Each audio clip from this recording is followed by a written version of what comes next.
सब देखने और सुनने वालों की खिदमत में मोहब्बत भरा सलाम। नाज़रीन, रात भर ये इतला है कि इसराइल और ईरान की जंग में तेज़ी आई है। हमारे साथ हैं इरफान अहमद खान साहब। खान साहब, रूस ने, चाइना ने, नॉर्थ कोरिया ने तो पूरी हमायत का ऐलान किया, मगर मुसलमान ममालिक की तरफ से अभी तक कोई ऐसा बयान सामने नहीं आ रहा।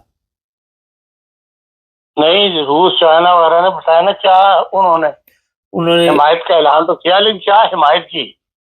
उस हिमायत का अब तक क्या जंग के अंदर 2 दिन में क्या फायदा पहुंचा ईरान को? हाँ, ये अच्छा सवाल है। बताया ये जा रहा है कि कुछ ऐसा असला पहुंचाया जा रहा है ईरान में चाइना की तरफ से, और रूस भी इसी तरह कोई हेल्प कर रहा है, लेकिन ओपन नहीं कर रहे। लेकिन मुसलमान ममालिक बिल्कुल खामोश है अभी तक। पाकिस्तान है, वो भी सिर्फ बयानात दे रहा है।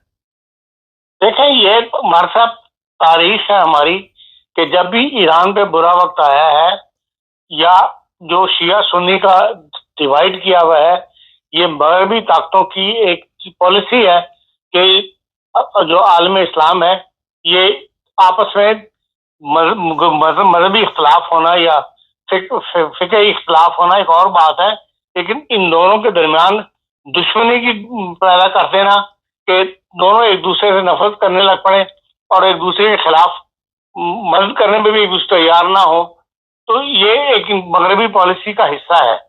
और आप देख लें कि जब भी ईरान के साथ कभी भी खुलकर मदद नहीं की मुसलमान ममालिक ने।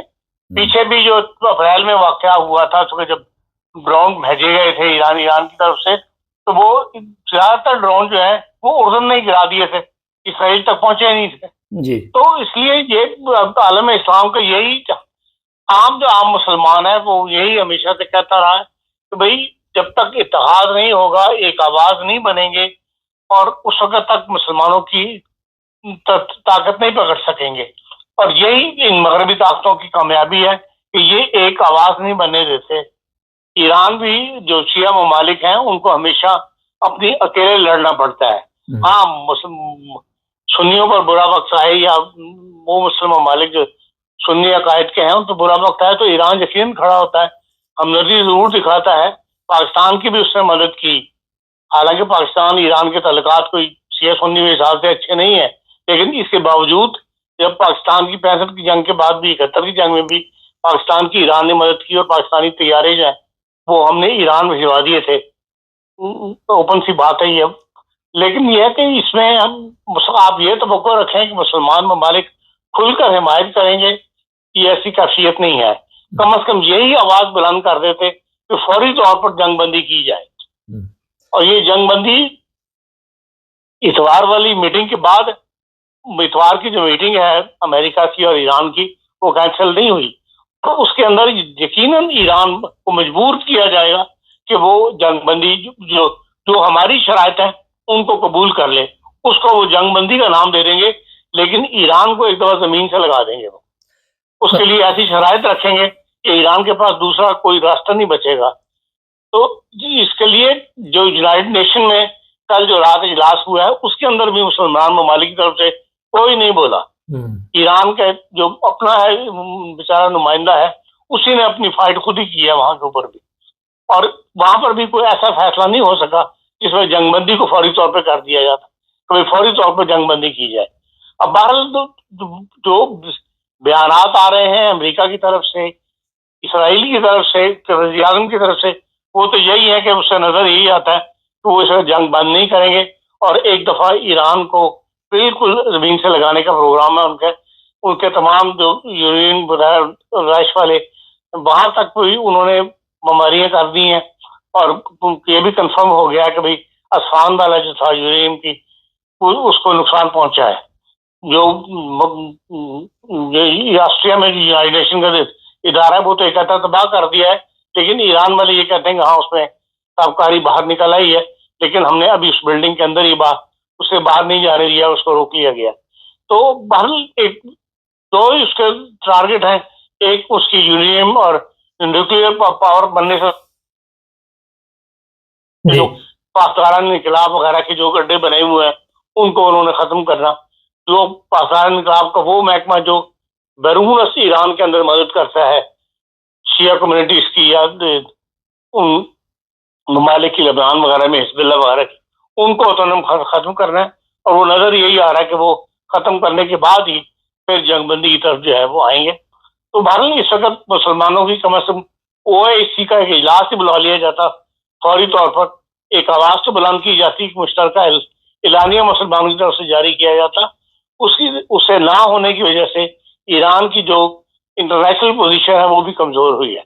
लेकिन आफरीन है ईरान के अवाम को कि वो इस वक्त डटे हुए हैं, कहा उनमें कोई किसी किस्म की खौफ नहीं पाया जाता। जो बीबीसी ने वीडियो नशर की है उसमें अवाम के हौसले बुलंद हैं और वो एक दूसरे की मदद करने पर तुले हुए, जहां भी मुतासरीन होते हैं वहां पर वो एक दूसरे की बाकायदा मदद करते हैं। जबकि इसराइल के अंदर उन्होंने दिखाया है कि लोगों ने, जो बीबीसी का नुमाइंदा है खातून, उसका उस इंटरव्यू दिखाया तो उसने बताया कि रात हमारी बंकर्स में रची और लोग तलाबीब छोड़ के दूसरे इलाकों में चले गए हैं। बहुत काफे टी ये रेस्टोरेंट्स वगैरह सब बंद है तलाबीब के अंदर और लोग इलाका छोड़ के चले गए हैं। बहुत कम लोग जो है तलाबीब में रह गए हैं। लेकिन इसके मुकाबले पे ईरान में लोगों के हौसले बुलंद हैं। ईरान में जो जिंदगी का उसी तरह रवान रहा है, कोई मुल्क छोड़ के, मतलब इलाके छोड़ के नहीं गए। हालांकि ईरान बहुत बड़ा मुल्क है तलाबीब के मुकाबले पे तो, लेकिन लोगों ने यकीनन जब सारे बैठे हैं तो महफूज पनाह गाँव में जाते होंगे, लेकिन शहरों को छोड़ने के लिए ईरान, क्योंकि अभी तक कोई ऐसी नहीं आई सामने। तो बाहर उनके हौसले बुलंद हैं और उन्हें यह भी पता है कि ये जंग ने हमने खुद ही अपने ही कंधों पर लड़नी है, अपने हाथों से लड़नी है। तो इसलिए ईरान बहरहाल एक मगरबी दुनिया की ताकत के मुकाबले में एक छोटा मुल्क है, एक कमजोर मुल्क है इस लिहाज से, लेकिन अपनी जगह पर वो डटा हुआ है। हम तो ये कहते हैं कि अल्लाह ताला उसको कामयाबी दे। तो बाकी तो दुनिया के जो काम है वो फैसले तो दुनिया वालों नहीं कर रहे हैं, उसमें नाकाम करना ये अल्लाह ताला की तकदीर को जाहिर हो तो उनको बचा सकेगी। खान साहब, पाकिस्तान से ये भी इतला है कि कुछ ऐसे हालात नज़र आ रहे हैं कि अमेरिका को कोई अड्डे दिए जाएंगे या दे दिए गए हैं और अमेरिका वहाँ से ईरान पे हमला करेगा। नहीं, मैं नहीं समझता कि पाकिस्तान जो है वो इस हद तक आगे जाएगा। ईरान और पाकिस्तान में बेशक हालात, मतलब वो दोस्ती वाली का नहीं है जो हमने अयूब खान के जमाने में या शहनशाह ईरान के जमाने में देखी थी, या आरसीडी जब तक एक्टिव थी। अब वहां पर भी महल शिया सुन्नी का एक बड़ा मसला जो है वो खड़ा हो गया हुआ है, लेकिन इस हद तक हुकूमत नहीं जाएगी, मैं नहीं समझता। क्योंकि महल हर शोबा जिंदगी में शिया कम्युनिटी के लोग मौजूद हैं, पाक फौज में भी है, एयरफोर्स में भी है, और मुल्क के अंदर ऐसे ही गलती हुकूमत पाकिस्तान या हमारी स्टैब्लिशमेंट मैं नहीं समझता कि करेगी कि ईरान के खिलाफ जो है वो अड्डे इस्तेमाल करने की इजाजत दी जाए। कसम, ये भी इतला है कि उर्दन वगैरह जो है वो ट्रबल पैदा कर रहे हैं, रास्ते में ऐसे मिसाइल या ड्रोन तबाह कर रहे हैं। तो यहाँ पे आप देख रहे हैं कि ईरान को, जिस तरह अभी आपने कहा कि अकेले जंग इसराइल से भी लड़नी पड़ेगी और अपने लोगों के साथ भी मुकाबला करना पड़ेगा, क्योंकि अगर आप इस्लामी तारीख पढ़ें, सलाहुद्दीन अय्यूबी के दौर में भी देख लें तो वहाँ भी इसी तरह के हालात थे कि गद्दार मौजूद थे। और दूसरा सवाल है कि ईरान के अंदर 8 माह से ये सारा कुछ हो रहा था, तो वहाँ भी बड़ी तादाद में इस वक़्त भी बताया जा रहा है कि गद्दार मौजूद हैं, तो ये तो काफ़ी मुश्किल काम हो गया। देखें, जिस तरीके पर उन्होंने हमला किया है, जिस तरह लोगों को निशाना बनाया है, और जाहिर बात है कि ये लोग जो बेल्टे के जो वो लोग मारे गए हैं या शाहजहान मार गए, ये इनके एक ठिकाना नहीं होता। ये कभी कहीं रहते हैं, कभी कहीं रहते हैं। ये सारी इतलात उनके पास मौजूद थी। ये तो एक हर बंदा इस बात को समझ रहा है कि भाई अंदर से किसी न किसी की तौर पर इसराइल की मदद की गई है, जो भी मोसाद उनकी जो है उसकी मदद की गई है। बहरहाल ईरान के अंदर ऐसे गद्दार मौजूद थे या ऐसे लोग मौजूद थे या उनके जासूस मौजूद थे इसराइल के या CIA के, जिन्होंने ये सारी मालूमात जो है उनको इन्फॉर्म की है। ये खाली सैटेलाइट की मदद से ही सारी कार्रवाई नहीं की गई, बल्कि अंदर से भी मदद जो है उनको मौसूल हुई है। और अभी जो जंग जितनी तवील होगी उसमें इसीलिए हम कहते हैं कि ईरान का नुकसान ज्यादा होगा, इसलिए कि आप देख लें इस जंग के अंदर भी अब तक ईरान के अंदर 78 आदमी मरे हैं और 342 जख्मी हुए हैं, जबकि इसराइल के अंदर भी सारी रात की मिसाइल फेंकने के बाद भी 4 आदमी अब तक हलाक हुए हैं और चंद जख्मी हुए हैं वहां पर भी। तो इस लिहाज से जूं जूं जंग बढ़ेगी, ईरान के पास जितना भी असला है, मिसाइल है, वो तभी तो खत्म हो जाएंगे।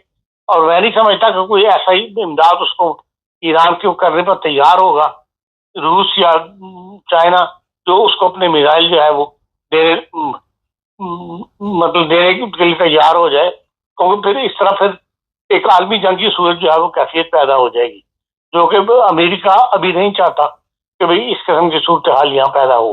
अभी तक तो वो इसको जिस तरह वो स्टेप बाय स्टेप चल रहे हैं, उनका जो प्लान है उसी के तहत वो अभी तक इसको ईरान तक ही महदूद रखना चाहते हैं। बाकी जब जंग फैलती है तो फिर कहा नहीं जा सकता कि हर बात कोई धड़ल्ले से कही जा सके या कोई रहतक से कही जा सके, ऐसा ही होगा। जब जंग फैल जाती तो फिर आगे जो भी उसके असरात जाहिर होते हैं उसमें फिर दुनिया इन्वॉल्व होती चली जाती है। तो बहरहाल ये अब तक की सूरत हाल तो यही है। इसमें यही हमें खतरा है कि भाई हम मुसलमान ममालिक से ये तो जरूर रखते हैं, चाहे वो उर्दन हो चाहे कुछ हो, कि भाई अमली मदद जो है वो उसकी इसराइल की या अमेरिका के प्रेशर में आके उनको नहीं करनी चाहिए। अगर वो ईरान का साथ नहीं भी देते तो फिर कम से कम उनको मगरबी ताकतों का भी साथ नहीं देना चाहिए, जी कम से कम गैर जानिबदार तो रहें। जी हाँ सर, ईरान का इनको पता चल गया है कि उसके पास कोई एटम वगैरह नहीं है, क्योंकि ये बगैर कंफर्म किए इतना बड़ा हमला नहीं कर सकते थे। देखिए ईरान के पास जो यूरेनियम है उसकी मतलब वो प्रयास कर रहा है, इसका उसके पास जो न्यूक्लियर टेक्नोलॉजी है वो उसके पास मौजूद तो है, ये तो सारी दुनिया को पता है। वो उससे खत्म करना चाहते हैं।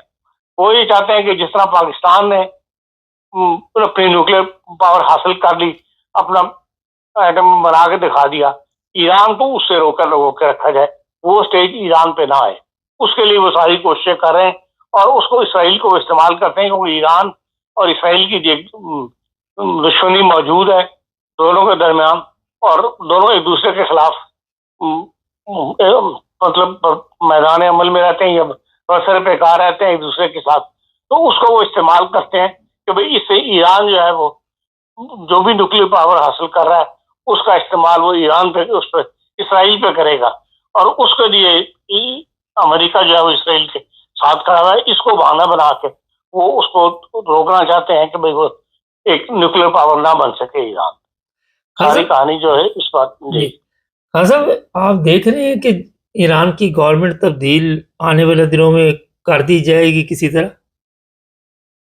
देखिए मगरबी ताकतें चाहती तो यही है कि भाई एक लंबे अरसे से उनकी कोशिश है कि ये मुल्ला आजम वहां से निकल जाए, और वहां पर एक आवाज मौजूद है, एक बड़ी आवाज मौजूद है ईरान में जो इस मुल्ला आजम से निजात चाहती है।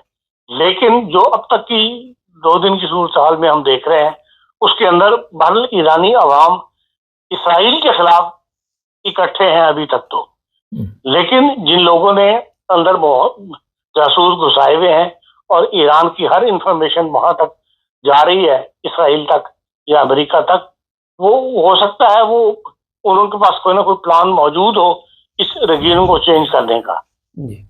असल तो वो यही चाहते हैं वो कि रेगियन जो है वो मुल्ला आजम वहां से निकाल दिया जाए, और जमहूरियत की बहाली तो उनको बारे में नहीं आती, वो उन्होंने मिस्र में करके देख लिया था, तो वहां से फिर दोबारा मिलिट्री डिक्टेटरशिप शुरू कर दी गई। यहाँ पे भी वो अपना ही बंदा लाएंगे, जिस तरह के शाम के अंदर अपना बंदा ले, वहाँ मिलिट्री का आदमी है, लेकिन है वो भी असलीयत पसंद, और वो भी अब ईरान का उसका साथ दे रहा है अमेरिका का। हो सकता है मुमकिन है कि वो इसके बाद कोई लोग ऐसी रेगियन आ जाए वहां पे जो ईरान की पिट्ठू हो, इसकी अमेरिका की पिट्ठू हो। आखिर में ये बताइए, पाकिस्तान की भी बारी कहते हैं इसके बाद है, आप देख रहे हैं कि कोई इस तरह के राज साहब जब सरहद तक जंग आ जाए, हालात खराब हो जाए, ईरान और पाकिस्तान की एक लंबी सरहद है, और वहां तक अगर हालात खराब हो जाते हैं तो पाकिस्तान अपने आप को सेफ तो नहीं समझेगा ना। इसलिए लाजमन पाकिस्तान भी अपनी जगह पे अलर्ट होगा और इस जंग से बचने के लिए जो भी कोशिश है वो यकीनन पाकिस्तान की हुकूमत और एस्टैब्लिशमेंट जो है वो करेंगे। जी, बहुत शुक्रिया खास नाज़रीन। ये जंग जो अभी मैंने आपको बताया, असल प्रॉब्लम है कि जो अंदर गद्दार मौजूद हैं, सबसे पहले उन्हें ख़त्म करना है। अगर ईरान आज तक अपने गद्दारों पे काबू नहीं डाल सका, उनको पटा नहीं डाल सका, तो आज उसे पता चल गया है कि कितना बड़ा नुकसान हो रहा है ईरान का। नंबर 2 जो बात है, हम हर बात पे मुसलमान, मुसलमान, मुसलमान तो करते हैं, मगर कहीं भी आप देख लें इत्तेफाक नहीं हमारे अंदर। खान साहब ने भी यही फरमाया, आपस में कोई अ, ज़बानी कलामी जिस तरह के मुसलमान चल रहे हैं, मुसलमान मुसलमान का भाई है, ये सब कहावतें रह गई हैं एक दूसरे के लिए। आप देख लें हसद इतना बढ़ चुका है। यहाँ भी आप जिस तरह ज़िंदगी गुजारते हैं, आप आस-पास देख लें, वहाँ से आपको अंदाज़ा हो जाएगा। जो मज़हबी नफ़रत आपस में मिला दी गई है, हमारे मज़हब को क्योंकि हम लोग समझ ना पाए और उसे बिगाड़ के पेश किया गया और आपस में इख्तिलाफ़ात डाल दिए गए। तो ये बहुत बड़ी गेम थी और मुसलमानों की कम अक्ली यहाँ से भी आप लगा सकते हैं कि साइंस में या किसी चीज़ में मुसलमानों ने आज तक तरक्की नहीं की। बस ये नारे लगाते रहे, ये कोई ख़त्म नबूवत के नारे लगा रहा है, कोई वो आशिक़ रसूल के नारे लगा रहा है, सड़कों पे बैठे हुए हैं, अपने मुल्क की हालत देख लें, पीर, फ़कीर, ये चीज़ें बनी हुई हैं वहाँ पे। जहालत का काफ़ी मेरा ख़्याल है कि वहाँ पे आप कह सकते हैं कि जहालत में हमने काफ़ी तरक्की की है और उलमा समझ नहीं सके, कोई इस्लाम को समझ नहीं सका, चाहे वो किसी भी जगह पे है। तस्वीरें पकड़ी हुई हैं। कल मैंने एक को साहब को कहा कि हालात जो हैं बड़े ख़राब हैं और ईरान की मदद कोई नहीं कर रहा। कहता बस उनको चाहिए अब दुआ करें। वो ऊपर से बम बरसा रहे हैं, ये बैठ के नीचे दुआ करें। तो जब दुआओं के ज़रिए मुसलमानों ने इतनी तरक्की कर ली है, तो फिर अब भी दुआ करके देख लें, तो देखते हैं क्या होता है। साथ दुआ भी ज़रूरी है, मैं ये नहीं कहता, लेकिन आपको अक्ल से भी काम लेना है, हालात का मुकाबला भी करना है, जंग भी लड़नी है। अगर इस्लामी तारीख में देखें जो जंगें लड़ी गई उसमें जंग भी होती थी, साथ दुआ भी होती थी, नमाज भी होती थी, सब कुछ होता था।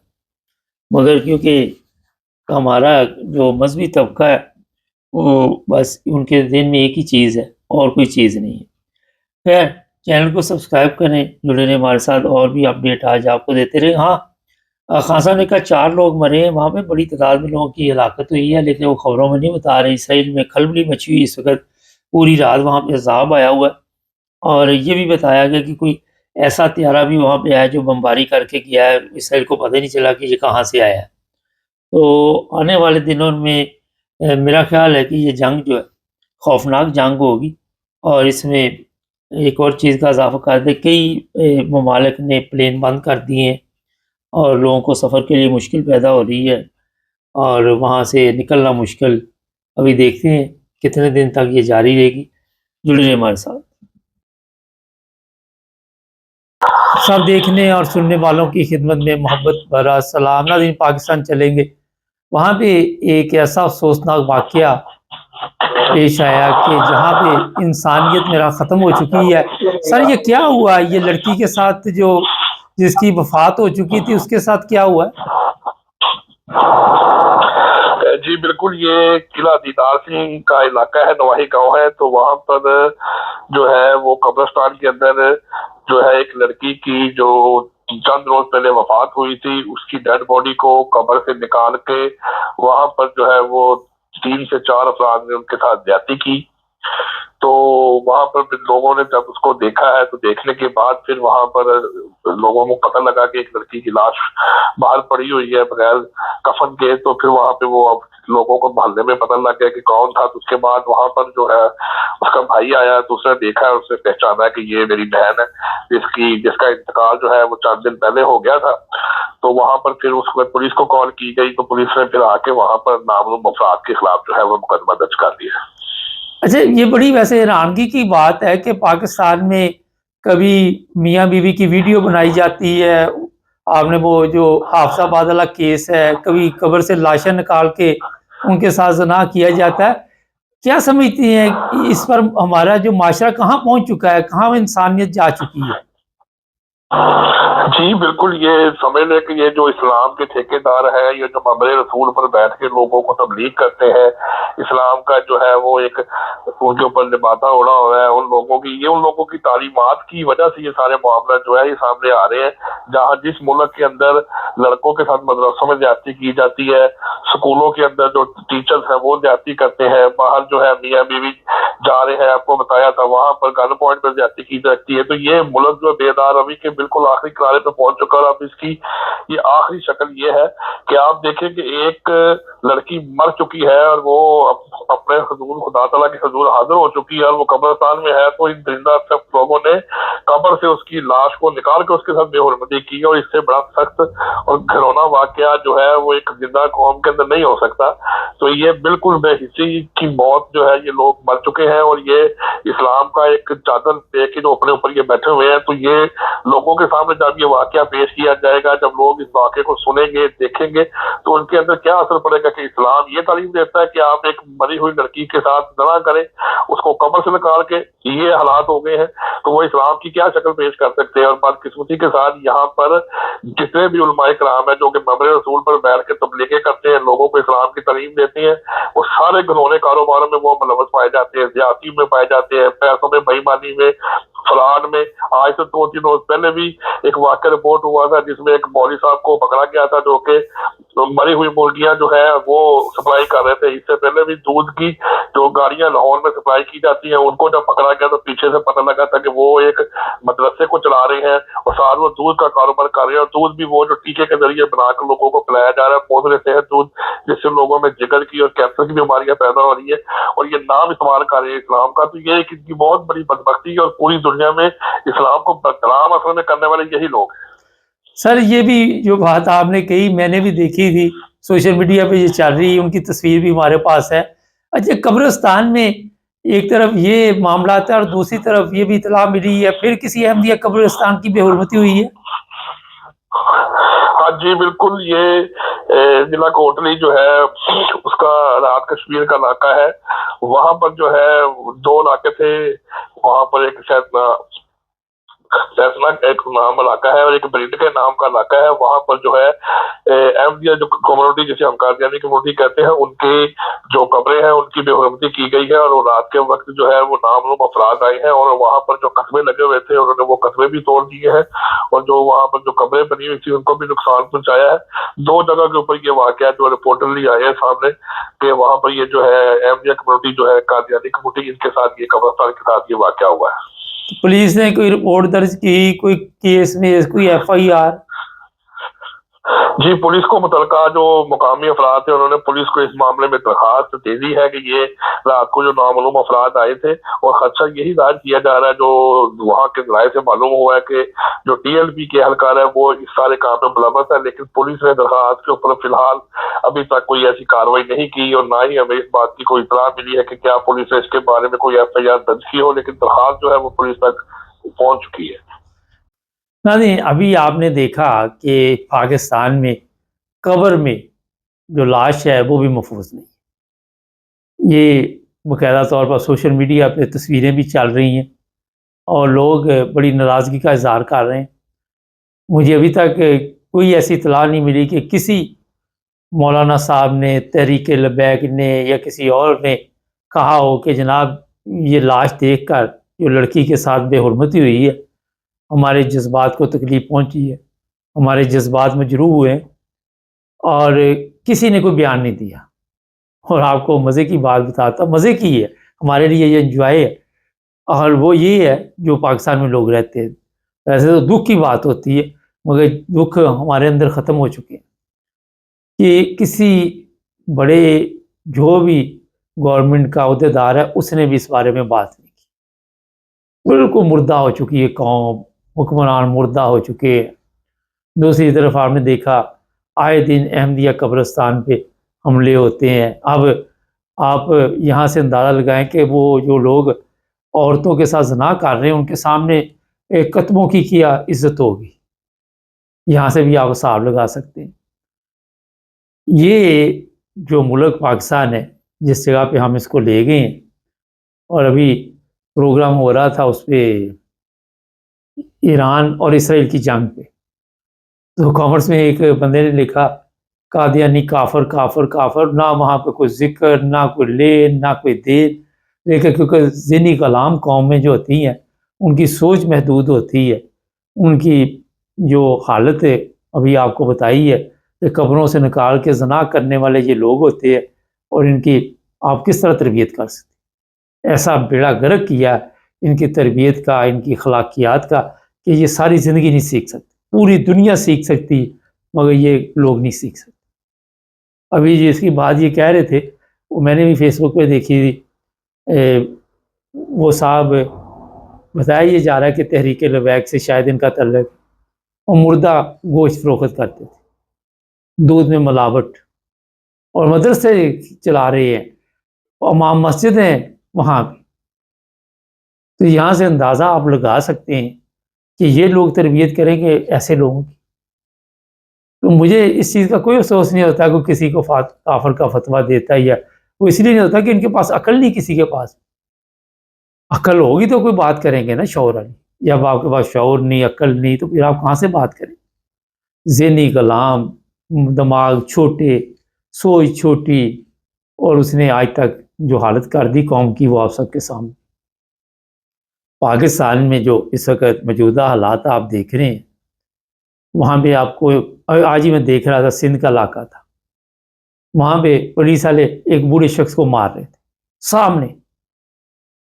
कभी पंजाब में पुलिस वाले पकड़ के लोगों को मार रहे होते, जूते मार रहे होते, औरतों को पुलिस स्टेशन ले जाके नंगा करके उनको जो जो कहते हैं पांजा लगाया, 5-10 चित्र मार देते हैं। वो कहते जो करना कर लो। पुलिस वाले जो हैं वो खुद जानवरों की जब ज़िंदगी गुजारेंगे, जब वो खुद जानवर हैं, जब इदारों में आपके जानवर बैठे हुए हैं, मदरसों में जानवर बैठे हुए हैं, मस्जिदों में जानवर बैठे हुए हैं, दरिंदे हैं, भेड़िए हैं, तो आप कहाँ से फिर कोई अच्छी खबर लाएंगे। इसी तरह की मिलेगी, कब्र से लाश निकाल के बेहरमती कर दी, अहमदिया कब्रस्तान से कतवे तार के फेंक दिए, मरी मुर्गियाँ बेच दी, मरा गोश्त खिला दिया, डड्डू खिला दिए, गधे खिला दिए, कुत्ते खिला दिए। यही चीज़ें आपको मिलेंगी। आपको और क्या मिलेगा, गंदगी के सिवा क्या मिलेगा। जब ये गंदी खुराक आप खाएंगे तो पुलिस स्टेशन में जाके आपको खुराक कहाँ से सीखना पड़ेगा। जब सुबह से शाम तक खुराक भी हराम की, 2 नंबर मिलावट शुदा चीज़ें आप खाएंगे, पैसा भी हराम का, तो कहाँ से आप फिर किसी को वहाँ पे अच्छे तरीके के साथ या रिस्पेक्ट के साथ, बूढ़ा हो छोटा हो, किसी को बुला सकते। यहाँ पे जाएँ पुलिस स्टेशन, यूरोप के किसी भी, वहाँ पे जाके उनसे बातचीत करें, वो आपको कुर्सी भी पेश करेंगी, आप उसकी बात भी सुनें। वो आशिक़ रसूल नहीं होगा, वो ख़त्म नबूवत का मुजाहिद नहीं होगा, मगर वो इंसानियत का मुजाहिद होगा। वो इंसानियत के मुताबिक आपसे बातचीत करेगा।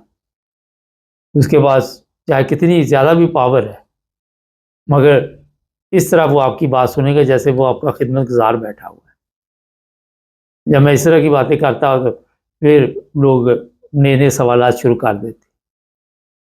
यहाँ आपको किसी भी ऑफिस जाना पड़े, आप जाके देखिए, पाकिस्तान में जाएँ और यहाँ पे जाएँ, मगर यहाँ पे कोई दाढ़ी नहीं लंबी सी रखी है, को मुर्दा मुर्गियाँ नहीं बेच रहे। जो लिखा हुआ है वही है, हलाल हलाल, हराम हराम। जिसने जो खाना वो खा ले, आपकी मर्जी, ये आप पे डिपेंड करता है। आज ही रोजाना कोई ना कोई फ़ोन पे बहस होती, तो यही हो रही थी। तो वो जो साहब बहस कर रहे थे, वो कभी जापान की मिसाल दें, वहाँ पे ये नहीं, कोई जापान का मुकाबला आप करके तो दिखाएँ मुझे, जर्मनी का मुकाबला करके दिखाएँ, इंग्लैंड, कोई भी यूरोप का मुल्क। तो मैं उनसे यही कह रहा था कि जो चीज़ें इन्होंने दी हैं, मेडिकल सिस्टम दिया है, एक अच्छी खुराक आपको दे रहे हैं, बेनिफिट दे रहे हैं, सब कुछ दे रहे हैं। किसी मुसलमान मुल्क में आप इस तरह जाके दिखाएँ, निकाल के दिखाएँ कि कोई वहाँ पे ज़कात भी दे रहा है तो अपने आप को फन्ने खा समझता है। वो उसमें से भी डंडी मार रहा है, 500-700 उसकी जेब में जाता है। बेनज़ीर इंटरेस्ट बोर्ड वाले भी 500 फ़ी बंदा वो लेते हैं। तो यहाँ पे 1 पेंस का हिसाब भी वो करेंगे, 1 सेंट का हिसाब भी वो करेंगे, क्योंकि यहाँ पे आशिक़ रसूल नहीं बैठे हुए दफ्तरों। ये मैं इसलिए आपको बता रहा हूँ कि सबसे ज़रूरी जो चीज़ है वो सीखें इंसानियत। और कई लोग कहते हैं जी मज़हब सिखाता है इंसानियत, तो फिर जापान वालों को कहाँ से आ गई इंसानियत अगर मज़हब ने सिखानी थी? ये एक सादा सा सवाल है। फिर ये चाइना इतनी तरक्की कर गया, इतना अमीर हो गया, ईमानदारी वहाँ पे बेईमान लोग होते हैं, लेकिन ये देखना कि ज़्यादा कितने लोगों की तादाद है। बेईमान लोग हर जगह पे होते हैं, एक अक्सरियत किस तरफ जा रही है? हमारी तो बिल्कुल ही बेड़ा गर्क हुआ हुआ। कभी आपको यूरोप में इस तरह की मिसाल नहीं मिलेगी कि यहाँ पे जनाब किसी लड़की की लाश निकाल कर तो वो बेहुरमती की गई, ज़ना किया गया, क्योंकि यहाँ पे कोई मदरसे नहीं 70,000 बने हुए। यहाँ पे कोई ऐसे दीन के ठेकेदार आपको नज़र नहीं आएंगे जो ज़बरदस्ती आपको मजबूर करें। ये बच्चों को वहाँ मदरसों में पढ़ाते हैं, ज़्यादती भी करते हैं, फिर उनको मारते भी हैं। ये भी एक मीडिया से सोशल कई चल रही हैं, किस किस का जिक्र करें। तो ये जनाब आपको मकसद बता दिया कि सबसे पहले अपने अंदर इंसानियत पैदा करें, फिर आपको पता चलेगा कि इंसान की कीमत क्या है। चैनल को सब्सक्राइब करें, जुड़े रहे हमारे साथ ताकि और भी प्रोग्राम देखते रहें। सब देखने और सुनने वालों की खिदमत में मोहब्बत बराज सलाम। यकूब साहब हमारे साथ एक मैसेज आया था यकूब साहब का, मैंने सोचा क्यों ना प्रोग्राम ही कर लें।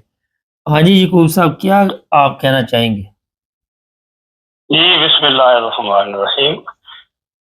और यार मैं ना लम्मा पिया तो कुदरती मैं टीवी लाया, कल दा मैं बड़ा बीमार हो गया। मैं कल दी जिवें साथ तुहाडे कोल बड़ी गर्मी पैंदी, कोई ते अंदर दी कमजोरी है। कल टैक्सी करा गया, उस वक्त दा मैं ला के ना कमीज धोती बन के ते लम्मा पिया, पक्खा ला के कोई नहीं, उठन भी नहीं होया। मैं घर दी मैनूं चाह बना दी अज, नहीं कि मैं आपू चाह बनाना सकदी उठ के। तो मैं अर्ज करना पिया, मैं प्रोग्राम पाया जेड़ा पहला सामने आ गया ना, मुड़ा अमीर अब्बास है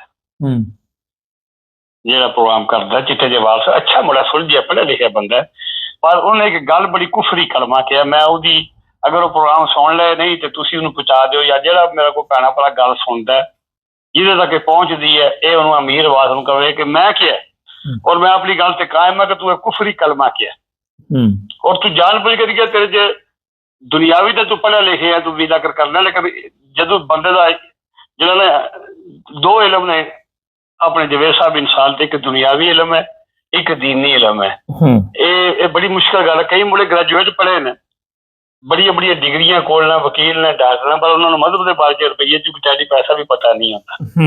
अच्छा उन्हें गल की है और जी राती कल जंग लगी है ईरान की इत्थे इसराइल की, ये बारे च आखदा बई सारी दुनिया नूं पता है अमेरिका इसराइल के मगर है, सिर्फ ईरान हिम्मत नहीं हारता, वरना अगर दिल करे अमेरिका का तो जिस मुल्क में चाहे दुनिया तू 2 घंटे सफा हस्ती तो मिटा सकता है कुछ टाइम ये उन्हें कुफरी कलमा किया।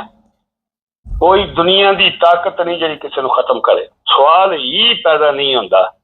ये रब नूं पता है मैं किनू खत्म करना है, कदों खत्म करना है, किस हाल च मैं खत्म करना है। ये तुसीं कह सकते हो कि अमेरिका है, वो कोल टैक्नोलॉजी है, वो 10-12 मुल्कों का एक ग्रुप है, उन्हें पैसा कमाया है।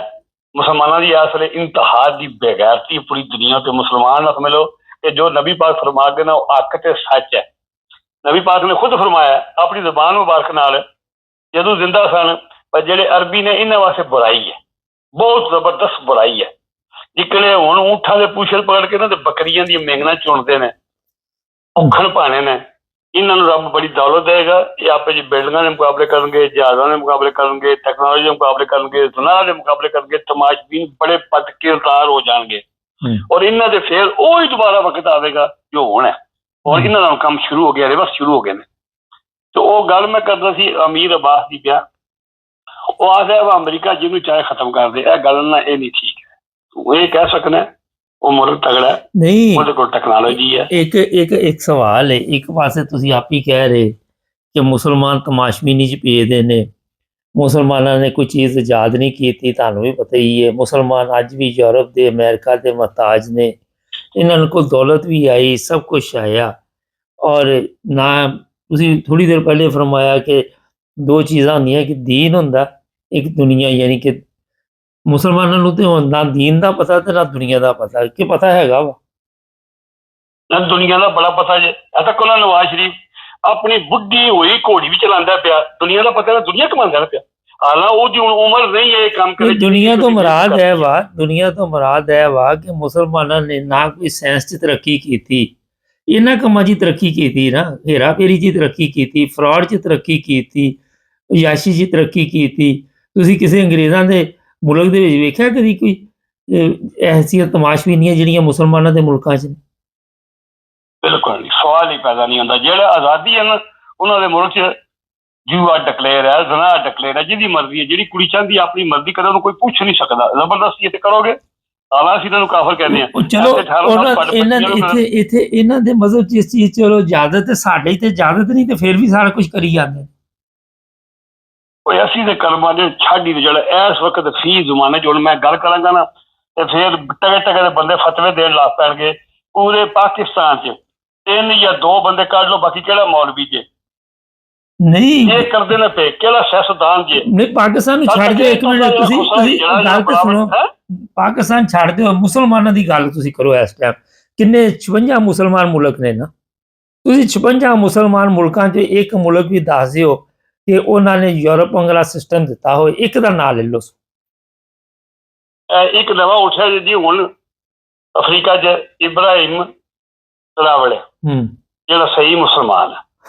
ਅੱਗੋਂ ਉਹਨੂੰ ਅੱਲਾ ਬਚਾਏ, ਕਿਤਨੀ ਉਹਦੀ ਜ਼ਿੰਦਗੀ ਹੈ, ਕਿੰਨੀ ਲਿਖੀ ਹੈ, ਥੋੜੀ ਲਿਖੀ ਹੈ, ਕਿਉਂਕਿ ਕਿੰਨਾ ਕੀ ਇਨਕਲਾਬ ਬਰਪਾ ਕਰਦਾ, ਉਹਦੇ ਚਿਹਰੇ ਤੇ ਵੀ ਦੱਸਦਾ ਨੂਰ ਵਸਦਾ। ਜਿਹੜੀ ਗੱਲ ਤੁਸੀਂ ਕਹੀ ਨਾ ਕਿ ਅਮਰੀਕਾ ਜਿਹੜਾ ਵਾ, ਦੇਖੋ ਕੋਈ ਅਗਰ ਬਾਤਚੀਤ ਕਰਦਾ ਹੈ ਨਾ, ਉਹ ਹਾਲਾਤ ਨੂੰ ਮੱਦੇਨਜ਼ਰ ਰੱਖ ਕੇ ਇਹ ਤਬਸਰਾ ਕਰਦਾ।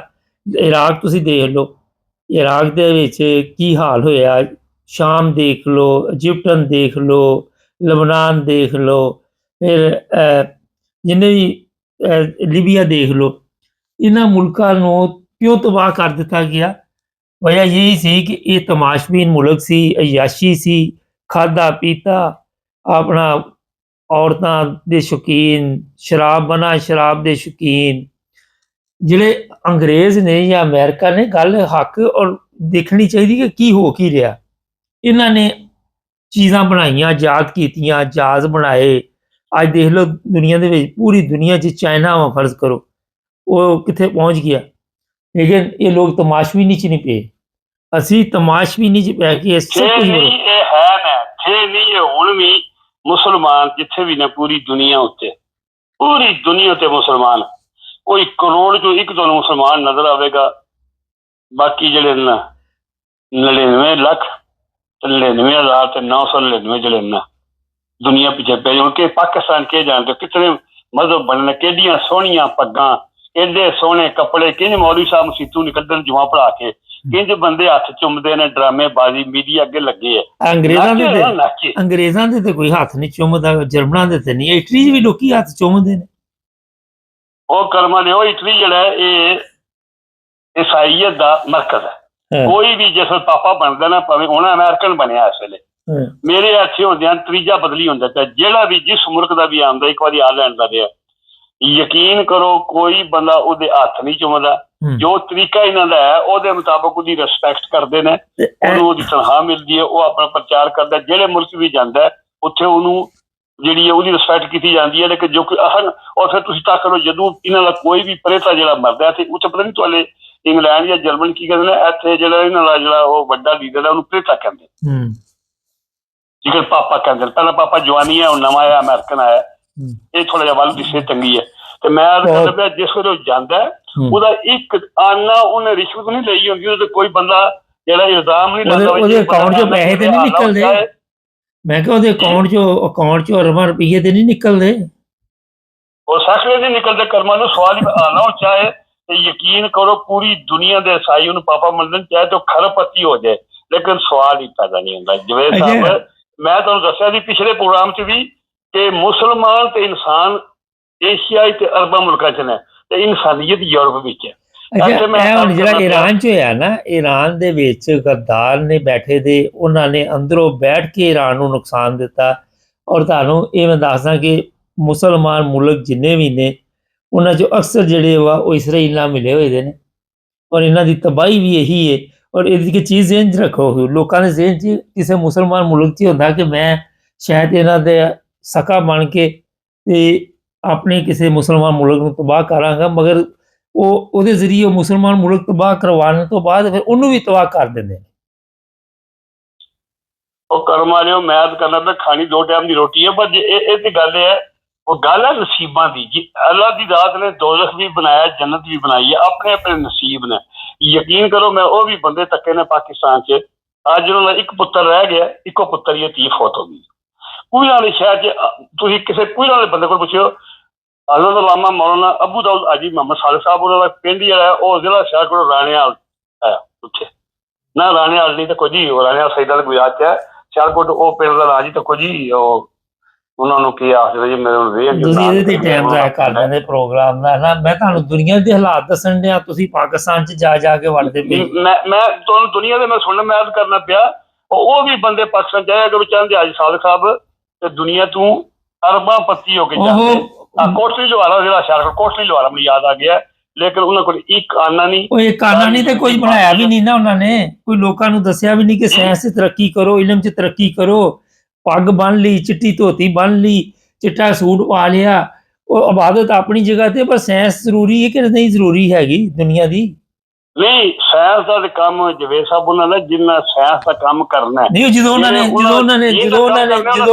ਵਾਕਈ ਖਿਦਮਤ ਕੀਤੀ ਜੀ, ਜਦੋਂ ਉਹਨਾਂ ਨੇ ਲੋਕਾਂ ਨੂੰ ਦੀਨ ਦੇ ਆਲੇ ਦੁਆਲੇ ਕਮਾਈ ਫਿਰਨਾ ਵਾ, 70,000 ਮਦਰਸੇ ਬਣੇ ਦੇ ਨੇ, 500 ਉੱਤੇ ਹੈ ਬਣਿਆ, ਪੀਰ ਮਰੀਦ ਇਹ ਉਹ, ਲੋਕਾਂ ਦੇ ਸਾਇੰਸ ਤੇ ਪੜ੍ਹਨੀ, ਉਹਨਾਂ ਨੂੰ ਤੇ ਆਪਣਾ ਨਾਂ ਨਹੀਂ ਲਿਖਣਾ ਆਉਂਦਾ ਲੋਕਾਂ ਨੂੰ, ਸਾਇੰਸ ਤੋਂ ਸਿਰ ਸਾਹਿਬ ਮੈਨੂੰ ਗੱਲ ਕਰਨ ਦਿਓ ਤੇ ਮੈਂ ਗੱਲ ਕਰਾਂ ਨਾ। ਮੈਂ ਅਰਜ਼ ਕਰਨਾ ਤਾਂ ਇੱਕ ਗੱਡੀ ਹੈ ਨਾ, ਉਹਦੇ 'ਚ ਲੋਹੇ ਦੀ ਵੀ ਲੋੜ ਹੈ, ਦੇਗੀ ਮਾਲ ਦੀ ਵੀ ਲੋੜ ਹੈ, ਰਬੜ ਦੀ ਵੀ ਲੋੜ ਹੈ, ਉਹਦਾ ਟਾਇਰ ਨੇ ਆਪਣਾ ਕੰਮ ਕਰਨਾ, ਥੱਲੇ ਫਰਸ਼ ਨੇ ਗੰਦਿਆ ਹੋਣਾ, ਪਾਣੀ ਚਿੱਕਰ ਤੇ ਚੜਨਾ, ਉਹਨੇ ਆਪਣਾ ਕੰਮ ਕਰਨਾ, ਸੀਟਾਂ ਨੇ ਆਪਣਾ ਕੰਮ ਕਰਨਾ, ਇੰਜਨ ਨੇ ਆਪਣਾ ਕੰਮ ਕਰਨਾ। ਇੱਕ ਮਖਲੂਕ ਖੁਦਾ ਨੇ ਪੈਦਾ ਕੀਤੀ ਇੱਕ ਮੁਲਕ ਨੂੰ ਚਲਾਉਣ ਵਾਸਤੇ, ਔਰ ਉਲਮਾਏ ਕਰਾਮ ਦਾ ਆਪਣਾ ਕੰਮ ਹੈ, ਆਰਮੀ ਦਾ ਆਪਣਾ ਕੰਮ ਹੈ, ਅਦਾਲਤਾਂ ਦਾ ਆਪਣਾ ਕੰਮ ਹੈ, ਜਿਹੜਾ ਕੋਈ ਵੀ ਕੰਮ ਸਹੀ ਨਹੀਂ, ਕੋਈ ਵੀ ਕੰਮ ਸਹੀ ਨਹੀਂ ਨਾ, ਹਰ ਸ਼ਾਇਦ ਦਾ ਹੀ ਬੇੜਾ ਗਰਕ ਹੋਇਆਗਾ। ਮੈਂ ਇਹ ਗੱਲ ਕਰ ਸਕਦੇ ਹੋ, ਇਹ ਨਾ ਕੋਈ ਇਹ ਖਾਲੀ ਇਹੀ ਕੰਮ ਕਰੋ ਤੁਸੀਂ। ਇਹ ਹੈ ਕਿ ਕੋਈ ਬੰਦਾ ਵੀ ਜਿਹੜਾ ਮੁਸਲਮਾਨ ਮੁਲਕ ਹੈ, ਜਿਹੜਾ ਉਹਦੇ 'ਚ ਕੋਈ ਬੰਦਾ ਵੀ ਆਪਣਾ ਕੰਮ ਨਹੀਂ ਕਰਦਾ, ਹਰ ਬੰਦਾ ਦੂਜੇ ਦਾ ਕੰਮ ਕਰ। ਹੁਣ ਖਾਸ ਕਰ ਮੈਂ ਆਪਣੇ ਮਤਲਬ ਜਿੱਥੇ ਮੈਂ ਪੈਦਾ ਮੈਂ ਨਾ ਪਾਕਿਸਤਾਨ 'ਚ ਉਹ ਦਰਿੰਦੇ ਪੈਦਾ ਹੋਏ ਨੇ, ਉਹ ਦਰਿੰਦੇ ਨੇ ਕਿ ਦਰਿੰਦਿਆਂ ਨੂੰ ਦਰਿੰਦਾ ਕਿਤੇ ਖਲੋ ਜਾਂਦਾ, ਖੁਦਾ ਦੀ ਖਿਦਮਤ ਹੈ। ਉਹ ਮੈਂ ਹੈ ਦਰਿੰਦਾ ਵਾਂ, ਆਰਾਮ ਜਾਨਵਰ ਹਾਂ, ਪਰ ਮੈਂ ਤੁਹਾਡੇ ਪਾਕਿਸਤਾਨੀ ਜਿਹੜੇ ਨੇ ਜ਼ਿੰਮੇਦਾਰ, ਉਹਨਾਂ ਨੂੰ 1000 ਵਾਰੀ ਚੰਗਾ। ਮੈਂ ਬਾਹਰੋਂ ਜੰਗਲ 'ਚ ਆਪਣਾ ਸ਼ਿਕਾਰ ਕਰਕੇ ਖਾਣਾ, ਮੈਂ ਆਪਣੇ ਇਨਸਾਨਾਂ ਦਾ, ਆਪਣੇ ਹਮ ਵਤਨਾਂ ਦਾ, ਲੋਕਾਂ ਦੀਆਂ ਧੀਆਂ ਭੈਣਾਂ ਦੀ ਇੱਜ਼ਤ ਦੀ ਤਜ਼ਲੀਲ ਨਹੀਂ ਕਰਦਾ। ਜਿਸ ਮੁਲਕ ਨੇ ਮੈਨੂੰ ਪਾਲਿਆ ਕਿਤਾ ਗੱਲ ਨੂੰ ਗਗੜੇ ਨੂੰ, ਜਿਹਨੇ ਬੋਹਣੇ ਤੇ ਮੈਂ ਮੰਗ ਕੇ ਪਲਿਆ, ਮੇਰਾ ਪਿਓ ਵੀ ਪਤਾ ਨਹੀਂ ਕੌਣ ਹੈ ਕੌਣ ਨਹੀਂ, ਪਰ ਇਹ ਜੇ ਸਭ ਤੋਂ ਵੱਡੀ ਉਸ ਮੁਲਕ ਨੂੰ ਮੈਂ ਅੱਜ ਇਤਨੀ ਕੀ ਤਜ਼ਲੀਲ ਉਸ ਮੁਲਕ ਦੀ ਕਰਨਾ ਪਿਆ ਕਿ ਫਿਰ ਕੌਮ ਦੇ, ਫਿਰ ਇਸ ਕੌਮ ਨੂੰ ਅੱਲਾ ਜਾਣਦਾ ਕਦੋਂ ਖੁਦਾ ਨੇ ਜਗਾਣਾ। ਇਹਨਾਂ ਦੀ ਕੀ ਗੱਲ, 2 ਟਕੇ ਦਾ ਬੰਦਾ ਇਸ ਪੂਰੇ ਮੁਲਕ ਨੂੰ ਇੰਝ ਕਮਾਉਂਦਾ ਪਿਆ ਜਿਵੇਂ ਉੱਥੇ ਦੀਆਂ ਨਾ। ਹੁਣ ਤੇ ਮੈਨੂੰ ਜਿਵੇਂ ਸਾ ਪਤਾ ਨਹੀਂ, ਅੱਜ ਕੱਲ੍ਹ ਮੋਟਰਾਂ ਲੱਗੀ ਨਾ, ਪੁਰਾਣੇ ਜ਼ਮਾਨੇ 'ਚ ਨਾ ਉਹ ਕੋਹਲੂਆਂ ਦਾ ਹੁੰਦਾ ਸੀ, ਹੁਣ ਕੋਹਲੂ ਆਖਦੇ ਹੁੰਦੇ, ਤੇਲੀਆਂ ਦਾ ਜਿਹੜਾ ਤੇਲ ਕੱਢਦੇ ਹੁੰਦੇ, ਤੇ ਜ਼ਿਆਦਾ ਜਿਹੜੇ ਕੋਹਲੂ ਹੁੰਦੇ ਇੱਕ ਦਾਨ ਜੁਗੜਦੇ, ਜੋੜੀ ਨਹੀਂ ਹੁੰਦੀ, ਇੱਕ ਦਾਨ ਜੁਗੜਦੇ ਤੇ ਉਹ ਤੇਲ ਕੱਢਦੇ ਹੁੰਦੇ। ਇੱਕ ਬੰਦਾ ਟਕੇ ਦਾ ਬੰਦਾ ਪੂਰੀ ਕੌਮ ਨੂੰ ਉਹਨੇ ਕੋਹਲੂ ਬਣਾਇਆ, ਕੋਹਲੂ ਵਾਂਗੂ ਤੇਲ ਕੱਢਦਾ ਪਿਆ, ਇਕੱਲਾ ਅੱਗੇ ਲੱਗਿਆ, ਦੂਜਾ ਬੰਦਾ ਹੀ ਕੋਲ ਕੋਈ ਨਹੀਂ। ਇਹ ਇਸ ਕੌਮ ਦੀ ਗੱਲ ਤੇ, ਔਰ ਜਿਹੜਾ 5 ਮਿੰਟ ਨਹੀਂ ਰਹਿ ਸਕਦਾ। ਸਾਰੇ ਮੁਸਲਮਾਨ ਮੁਲਕਾਂ ਦੀ ਹਾਲਤ ਸਾਊਦੀ ਅਰਬ 'ਚ ਵੀ ਤੇਜ਼ੀ ਚੱਲਣ ਡਿਆ ਵਾ, ਦੂਜੇ ਮੁਲਕਾਂ 'ਚ ਤੇ ਸਾਰਾ ਕੁਛ। ਇਹ ਤੇ ਅੱਲਾ ਵੱਲੋਂ ਇਹਨਾਂ ਕੋਲ ਤੇਲ ਦੀ ਨਿਹਮਤ ਹੈਗੀ ਸੀ ਜਿਹਦੀ ਵਜ੍ਹਾ ਤੋਂ ਯਾਸ਼ੀ ਕਰਨ ਦੇ ਨੇ, ਤੇ ਉਹਨੂੰ ਦੀ ਤਰ੍ਹਾਂ ਹੀ ਦੂਸਰਾ ਸਿਸਟਮ ਵੀ ਚੱਲਣ ਡਿਆ। ਦਿਮਾਗ ਉਹਦੇ ਕੰਮ ਕਿਸੇ ਨੇ ਅਜੇ ਤੱਕ ਲਿਆ ਹੀ ਨਹੀਂ ਨਾ, ਬਿਲਕੁਲ ਨਹੀਂ ਹੈ ਦਿਮਾਗ ਦਾ ਕੰਮ। ਦੇਖੋ ਨਾ, ਜਿਹੜੀ ਜਵੇਦ ਸਾਹਿਬ ਵਰਦੇ ਆ ਪਾਕਿਸਤਾਨ 'ਚ, ਹੁਣ ਪਿਲਿਆਂ ਦਾ ਦੌਰ ਹੈ ਇਸ ਵੇਲੇ। ਇੱਕ ਜੰਮਿਆ ਨਾ ਮਾਊ ਨੇ ਪੁੱਤਰ ਡਾਕਟਰ ਕਦੀਰ, ਜਿਹੜਾ ਤੁਹਾਨੂੰ ਗਰੀਬ ਥੱਕੇ ਮੁਲਕ ਨੂੰ ਪਤਾ ਨਹੀਂ ਕਿੱਥੋਂ ਚੀਜ਼ਾਂ ਲਿਆ ਕੇ ਤੁਹਾਨੂੰ ਐਸ ਵੀ ਤਾਕਤ ਬਣਾ ਕੇ, ਦਿਮਾਗ ਹੈ ਨਾ ਜਦੋਂ ਅਮੀਰ ਕੋਲ ਆਇਆ, ਜਿਹੜੀ ਉਹ ਪੇਸ਼ਗੋਈਆਂ ਕਰ ਗਏ ਹੈ, ਉਹ ਪੇਸ਼ਗੋਈਆਂ ਤੋਂ ਇਲਾਵਾ ਪ੍ਰੈਕਟੀਕਲ ਚੀਜ਼ਾਂ ਵੀ ਚਾਹੀਦੀਆਂ ਹੁੰਦੀਆਂ ਨੇ ਮੁਲਕ ਦੇ ਵਿੱਚ। ਸਾਰੇ ਬੰਦੇ ਤਲੇ ਹੈ ਨਾ ਪਾਕਿਸਤਾਨ 'ਚ, ਇੱਕ ਕਿੰਨੇ ਖਲਕੇ ਸ਼ਹੀਦ ਕੀਤਾ ਨੇ, ਇੱਕ ਜੇਲ੍ਹ ਦੀ ਧੱਕੇ ਹੈ, ਇੱਕ ਅੱਜ ਕੱਲ੍ਹ ਕਿਹਾ ਹੈ ਬੰਦੇ ਹੈ ਇਹ ਨਾ ਕੋਈ ਨਹੀਂ, ਲੇਕਿਨ ਬਹੁਤ ਘੱਟ ਨੇ। ਆਂਡੀ 'ਚ ਧਨੀਏ ਬਰਾਬਰ ਨੇ ਬੰਦੇ ਨਾ। ਮੁਸਲਮਾਨਾਂ 'ਚੋਂ ਗੈਰਤਮੰਦ ਮੁਸਲਮਾਨ ਖਤਮ ਹੋਏ ਨੇ, ਜਿਨ੍ਹਾਂ ਨੇ ਦੁਨੀਆ ਸਲਾਹ ਜਿੰਨੇ ਯੂਬੀ ਵੀ ਮੁਸਲਮਾਨ ਹੀ ਆਏ ਨੇ, ਜਿਹਨੇ ਪੂਰੇ ਅਰਬਾਂ 'ਚੋਂ ਇਹਨਾਂ ਨੂੰ ਕੱਢ ਕੇ ਬਾਹਰ ਆਜ਼ਾਦ ਕਰਵਾਇਆ, ਮਸਜਿਦ ਸਾਫ਼ ਕਰਾਈ। ਔਰ ਹੁਣ ਵੀ ਇਨਸ਼ਾਅੱਲਾਹ ਅਜ਼ੀਜ਼ ਇਹ ਟਾਈਮ ਲੱਗਦਾ ਹੈ। ਜਵੇਦ ਸਾਹਿਬ ਇਹ ਜਦੋਂ ਦੀ ਦੁਨੀਆ ਬਣੀ ਹੈ ਨਾ, ਉਹ ਜਦੋਂ ਖਤਮ ਨਹੀਂ, ਕਿਆਮਤ ਆਮਦ ਤੱਕ ਇਹ ਜ਼ਾਲਮ ਹੀ ਰਹਿਣਗੇ, ਟੈਕਨੋਲੋਜੀ ਰਹੇਗੀ। ਲੇਕਿਨ ਅਲਾਮਾ ਇਕਬਾਲ ਇਸ਼ਾਰਾ ਫਰਮਾ ਗਏ ਹੈ कि काफिर है तो शमशीर पे करता है भरोसा, मुस्लिम है तो बेतेग लड़ता है सिपाही।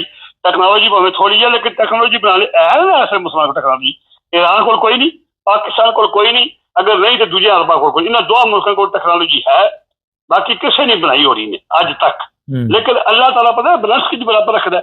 देख लो, एक पास एक ग्रुप है ना, एक पास शमाली कोरिया भी है, चीन भी के जाते ईरान को असलाया रात ना सुटे पूरी रात। रूस अपनी अपनी बका है। अगर एक ताकत एक पास सारी हो जो दुनिया को हड़प कर जाए, अल्लाह ने बैलेंस रखे ना। जे एक पास एक ग्रुप लगे है ना, दूजे पास शमाली कोरिया चीन ते रूस लग गए ना। ये रब के निजाम ने उन्हें दुनिया चलानी है। वो दुनिया का वारस हो, ऐसी नहीं वारस। अभी तो अपना पेट पता नहीं की पालने पे। हाँ, ये गल कोई है कि इस वेले दुनिया की बदतरीन कौम अगर कोई है वो मुसलमान है। चलो बदतरीन और नहीं एक मुल्क विच जितने भी ने ये जानते पाकिस्तान बदतरीन कौम ना वे इस वेले। पता नहीं अल्लाह जान उस अंग्रेज रहे 150 साल, कुछ अंग्रेजों की औलाद ने, कुछ अंग्रेजों के पिछू ने, कुछ पता नहीं कितों कितों आए कौन। इस वेले मैं साफ कहना जेडे पाकिस्तान के हाल दारे जो टॉप लेवल से बैठे ने काबज ने वो पाकिस्तान के मुसलमान नहीं है। मेरे गोली मार के मारना ਪਰ ਉਹ ਸਾਰਾ ਦਿਨ ਉਹਦੇ ਸਾਰਾ ਦਿਨ ਉੱਥੇ ਲੋਕਾਂ ਨੂੰ ਕਾਫਰ ਦੇ ਫਤਵੇ ਦਿੰਦੇ, ਹਰ ਬੰਦਾ ਤੇ ਦੂਜੇ ਨੂੰ ਕਾਫਰ ਕਹਿ ਰਿਹਾ ਵਾ। 12-13,000 ਲੋਕਾਂ ਦੀਆਂ ਧੀਆਂ ਪਹਿਲਾਂ ਮਾਸੂਮ ਗਰੀਬ ਬੇਰੁਜ਼ਗਾਰ ਮਜ਼ਦੂਰੀ ਕਰਨ ਵਾਲੇ ਬੰਦੇ ਬੇਗੁਨਾਹ ਡੱਕੇ ਨੇ। ਜਿਹੜੇ ਬੰਦੇ ਨੇ 99% ਵੋਟਾਂ ਲਈਆਂ ਨੇ ਜੇਲ੍ਹ ਡੱਕੇ ਹੈ। ਜਿਹੜੇ ਬੰਦੇ ਸੱਚ ਬੋਲਦੇ ਆ ਅੰਮ੍ਰਿਤਸਰੀ ਕੰਜਰ ਦਾ ਲੁੱਟ ਮਾਰ ਜ਼ਹਿਰ ਕੀਤੀ, ਉਹਨੂੰ ਕੀਨੀਆਂ ਖਾ ਕੇ ਜ਼ਾਲਮਾਂ ਬੇਦਰਦੀ ਨਾਲ ਮਾਰਿਆ ਤੇ ਉਹਦੀ ਕੁੜੀ ਜਿਹੜੀ ਹੈ ਉਹ ਜੋ ਕੋਈ ਕਰਦੀ ਵੀ ਤੁਸੀਂ ਪਤਾ ਉਹਨੂੰ ਕਿੰਨੇ ਅੱਗੇ ਲਿਆਂਦਾ। ਇਲੈਕਸ਼ਨ ਆ ਰਹੀ ਹੈ, ਪੰਜਵੀਂ ਜੋ ਫੇਲ ਹੈ। ਇਹ ਕੋਈ ਮੁਲਕ ਹੈ ਕੋਈ? ਜਦੋਂ ਇਸ ਕੌਮ ਨੇ ਗੱਲ ਤੇ ਇਹਨਾਂ ਲੀਡਰ ਚੁਣੇ, ਮੈਂ ਤੁਹਾਨੂੰ ਆਖਿਆ ਨਹੀਂ ਹੈ ਸ਼ੇਰੂ ਮਰਦੂਦ ਗਰਦਾਰੇ ਆਜ਼ਮ। ਚਲੋ ਬਹੁਤ ਦੂਜਾ ਬ੍ਰਸਟਰ ਗੋਬਰ ਗਰਦਾਰੇ ਆਜ਼ਮ, ਸੈਫੁल्ला गद्दारे आजम, अली अमीन गाडापुर गद्दारे आजम, अली मोहम्मद, ये पूरी लीडरशिप मिल गई है। कर्म वाले दुआ करो कि इमरान खान दी भैन है ना, अल्लाह की कसम अगर भैन ना होंदियां इन्हें इमरान खान के कपड़े भी बेच सकते हैं बच्चे। चलो बहुत शुक्रिया। फिर एक उहदा खानदान बड़ा है, भावें वो सामने नहीं आते। न्याजी फैमिली बड़ी गैरतमंद ते बड़ी वड्डी फैमिली है, यूरोप च भी है, अरबा च भी है, पाकिस्तान च भी है। अल्लाह करम करेगा, दुआ करो मेरे वास्ते, मेरे बच्चे वास्ते। प्रोग्राम पहुंचाओ तोड़ तक अमीर बास तक अपने लफ्ज वापस लै कि कौम को माफी मंग। सब सुपर पावर अल्लाह की ताकत है, कोई सुपर पावर दुनिया ते नहीं है। कर्मा लियो अल्लाह चाह ते कितना बड़ा नमरूद वो जो आखदे एक मच्छर नाल नहीं मारिया गया, सिरे जुतियां ही मरवांदा रहा अपने। रब को डरना चाहिए, वो बेपरवाह, बड़ा बेपरवाह। मैं अपने जमाना मेरी गल मैं 2 बारी कोमे च गया जे, डॉक्टर ने आखिया भाई मेरे पुत्रा ते मेरी घर दी इनू डिक्लेयर करिए असी भाई ये मर गया, डेथ ही हो गई, ये जिंदा है। मशीन नहीं दसती, फायरल मशीन ते उन्हें क्या जो सुरख बनी बत्ती बनी तो मर जाएगा, हरी बनी तो समझांगे जिंदगी की रमक है। एक बारी मैं 5 घंटे बाद, एक बारी मैं 11 घंटे बाद उंगली लाई, उन्हें क्या बच गया। 6 महीने मैं घर च पागल रहा, मनु नहीं पता मैं कितने पेशाब करना चाहे, कितने बैठे क्या करना, मनु बीमारी पता नहीं लगा। बाद डॉक्टर ने कहा यूब तेरी शुगर रोज लो होती है, तेरी हाई नहीं होती, तू रोटी खाना थोड़ी परहेज करना, तेरी शुगर दी लो हो जाती। एक बार मेरी 5 टुट गई, वधी नाल बच्चे थे मैं, उन्हें क्या शुगर के टीके लाने छड़ दे। मैं इंसुलिन लांदे रोज 3 साल है, बिल्कुल कोई टीका नहीं, कोई दवाई नहीं, कोई गोली नहीं, खैरी मेरी शुगर में। मैं जर्दा भी खाना, हलवा भी खाना, बोटी जो मर्जी जो खाना तो पूरा नहीं है, जी मेरी उम्र जिंदगी सेहत है मेरी नहीं। मैं चपाती खाना एक है ठीक हो गया। तो मेरा ईमान है वह ना कोई किसी को मार सकता है, ना कोई सुपर पावर है, सब निजाम अल्लाह ताला का। बहुत शुक्रिया। जो मेरे अल्लाह ने मंजूर, अल्लाह करम करेगा। दुआ करो मेरे वास्ते, मेरे बच्चे वास्ते, मैं तुम्हारे वास्ते। ओके, अस्सलाम वालेकुम व रहमतुल्लाह। नहीं, असल में यकूब साहब और ख्याल से सोच रहे हैं। जो बंदा बताता है मकसद ये होता है कि इस वक्त जो हालात आप देख रहे हैं, अमेरिका है, इसराइल है, फ्रांस का भी बयान आ गया है, इंग्लैंड है और ईरान। एक साहब ने लिखा कि खुलकर चाइना की मदद क्यों नहीं कर रहा। ये भी बड़ा अच्छा सवाल है। चाइना मदद ईरान की करेगा, कर भी रहा होगा और रूस भी करेगा, और इतना आसान नहीं है कि ईरान को ख़त्म करना। हो सकता है ये जंग जो है एटमी जंग हो जाए और ईरान जो है इस दफ़ा छोड़ेगा नहीं, दरमियान में नहीं छोड़ेगा।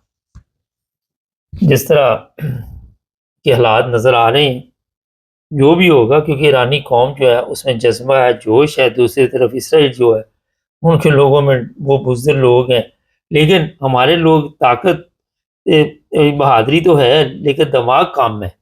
वो लोग दिमाग से चलते हैं, वो हमारे लोगों को खरीद के ही उन्हीं को इस्तेमाल करते हैं।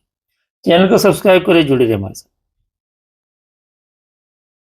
सब देखने और सुनने वालों की खिदमत में मोहब्बत भरा सलाम। नाज़रीन, ईरान ने बताया जा रहा है कि इसराइल के 2 प्लेन गिराए हैं और एक ख़तून है पायलट, उसे भी गिरफ्तार किया है। और इस वक़्त जो मौजूदा हालात है इस पे बात करेंगे। हमारे साथ होंगे सर महमूद। सर, क्या देख रहे हैं जो आज का दिन गुज़रा जंग का या कल रात से चल रहा है, क्या इसमें आप अपडेट है आपके पास? जी, वालेकुम सलाम। कैसे आप? ठीक हैं? अल्हम्दुलिल्लाह। देखिए, रात को ईरान ने अपनी कैपेसिटी से बढ़ के वापस हमला किया है और जो हमला हुआ है उसमें चले कैजुअलिटीज तो कम है लेकिन उनकी जो है वो बिल्डिंग को काफी नुकसान पहुंचा है। तल अवीव की बात कर रहा हूं मैं जी। बल्कि अमेरिकन वहाँ के सफीर का बयान था कि 4 दफा उठ के मुझे वहां से शेल्टर होम कह लें या जो भी जहाँ कोई पनाहगाह थी वहां जाना पड़ा। तो उसने हमला तो किया, उस पर काफी सारी बिल्डिंग में नुकसान हुआ, उसके बाद 4-6 लोग भी मरे हैं। जहां तक तल्लक है, आपने कहा कि जहाज गिरे हैं। देखें, जब 200 जहाजों के साथ हमला होगा और आज भी दोबारा 100 जहाजों के साथ हमला हुआ और उसने कहा आज फिर जो है वो 3 जो है उसके साइंटिस्ट, कल 6 थे, आज 3 हो गए, यानी और हो गए 9 हो गए। 3 साइंटिस्ट उसे मारे हैं। कल आपको पता है तो आयतुल्लाह खमेनी पे हमला हुआ था और वो वहां से बच निकले थे। तो इस तरह के हालात हैं। और अब इसराइल का भी जो आज का बयान था ये कि उन्होंने 100 तैयारों के साथ दोबारा हमला किया है और साथ ही कह रहे हैं कि जी कुछ एरिया जो हैं उन इलाकों में हमें मुकम्मल तो फजाई बर्तरी हासिल है। तो उसके बाद जब उनको फजाई बर्तरी हासिल है फिर उन्होंने मशहद पे हमले किए, तो उस पर करमान में किए हैं, उसके बाद तेहरान पे किए हैं, मुख्तलिफ शहरों पे हमले किए हैं। और वहाँ पे जो लोग शहादतें भी हुई हैं, मासूम बच्चे भी मरे हैं, औरतें भी मरे हैं, सिविलियन की भी हुई हैं। और साथ उन्होंने कहा जी कि उसके जो मिसाइल सिस्टम था जहाँ लॉन्चिंग होती थी वो हमने उसको निशाना बनाया है। उसके बाद कल की खबरें ये थी जो शुरू में उन्होंने हिट की है, आपको पता है उनके जनरल मारे गए हैं, सीनियर जनरल मारे गए हैं, साइंटिस्ट मारे गए हैं। और उन्होंने कहा कि जहाँ पे इनका एटमी जो है जो जहाँ पे इनकी सारी इंस्टॉलेशन मौजूद थी उस पर हमला किया है। तो बहरहाल ईरान ने जो किया वो अपनी कैपेसिटी से बढ़ के किया। अब कितना अर्सा ईरान कर सकता है, ईरान के पास कितनी कैपेबिलिटी है, ये एक सवाल है। लेकिन बहरहाल रात वाला जो है वो इराक, मेरे हाल में इसराइल की तवक्को से बढ़ के ईरान ने जो हमला किया वो वापस जवाब दिया उसको। अच्छा, एक चीज़ बताइए कि इस वक़्त आप समझ रहे हैं कि ईरान की कोई मदद अंडरग्राउंड कर रहा होगा? देखें, मदद तो बिल्कुल करेंगे, अंडरग्राउंड सारे ही करेंगे, लेकिन कितना ऐसा करेंगे और किस तरह की करेंगे, देखें ये बहुत पेचीदा सा सवाल है। देखें, चूंकि इराक जो है वो साथ उसके खड़ा है, ईरान के साथ है, वहां तक अमेरिका का वहां पे मौजूद है। कुछ लोग जो है वो बड़ी आसानी से मान रहे हैं कि ये रिजीम चेंज हो जाएगी, वहां मनपसंद हुकूमत आ जाएगी, वो करवा लेंगे। और उसके बाद जहां तक तल्लक है, देखिए रशिया उलझा हुआ है। रशिया ने धमकी तो दी है उसको रात को, बल्कि उसने धमकी की बात नहीं, शायद उसने नेतन्याहू को फोन किया, उसको कहा कि तुम अपनी हद क्रॉस कर गए हो। चीन जो है वो भी इसमें है कि चीन चूंकि एक हाथ से आगे आया नहीं करता है और चीन के मामलात जो है वो जाहिर सी बात है वो बड़ा सोच समझ के वो करते हैं और बड़ा उनका एक तरीका का कोलेक्टिव से उनकी मूवमेंट होती है। तो चीन कितनी मदद करेगा वो एक अलग बात है। रशिया खुद उलझा हुआ है। रशिया ने इस यूक्रेन जंग में रशिया के लिए बड़ा हमेशा मसाइल पैदा किए, उसके लिए इकानमी भी गई है, मुल्क भी आपसे निकले हैं, उसके बाद ताकत भी कमजोर हुई है। अब कुछ लोग ये कहते हैं कि 2 तरह के लोग कह रहे हैं।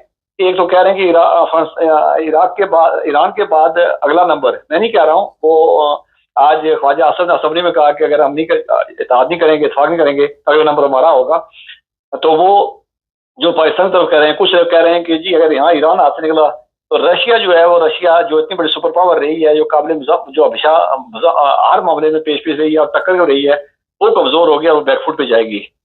ठीक, तो इस तरह के पूरा दुनिया का सिनेरियो चेंज होने जा रहा है। जी जी।